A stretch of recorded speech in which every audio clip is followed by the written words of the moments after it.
going to talk about one of the key reasons why businesses don't grow at the pace they should be growing, and more specifically, what you can do to reframe your vision of business growth to help you get to the milestones you want to achieve. So what sparked this whole topic was I was talking to a guy, I'll call him Gil, because, well, that's his name. And so Gil and I were talking about what it was going to take for him to grow his business. And I said, so Gil, how much would you like to increase your income?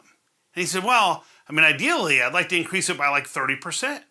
I said, okay, Gil, so what would it take for you to do that? In order for you to increase your revenue by 30%, what would you have to do? Gil looked at me and said, well, that's the problem. See, I'm already billable at almost 40 hours a week. So in order for me to do more, I'd have to work even more than 40 hours a week, and I don't know that I'm willing to do that.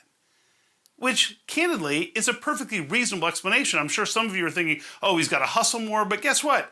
Gil works hard at what he does. So just doing more isn't necessarily the answer.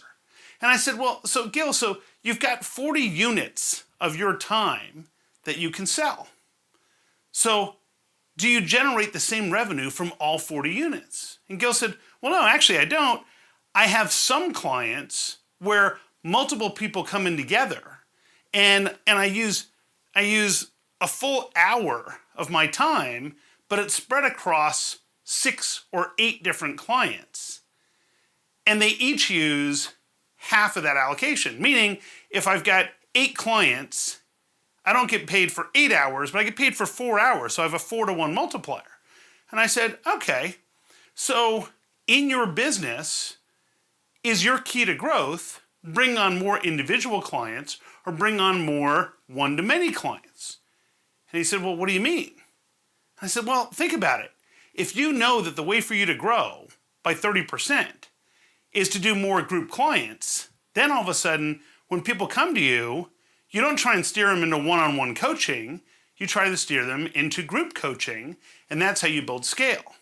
See, one of the challenges that people run into is that we look at all revenue and all business as being the same. But the reality is they're not. So we need to come up with a better way to do this. So back to this issue with Gil.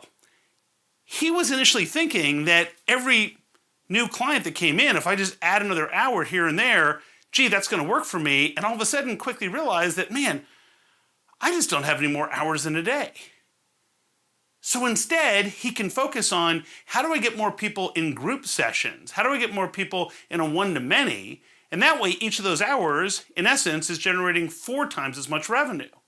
So if all he did was take 10% of his current time and focused on those opportunities where it was worth 4 times as much, he would increase his income by 30% working the same amount.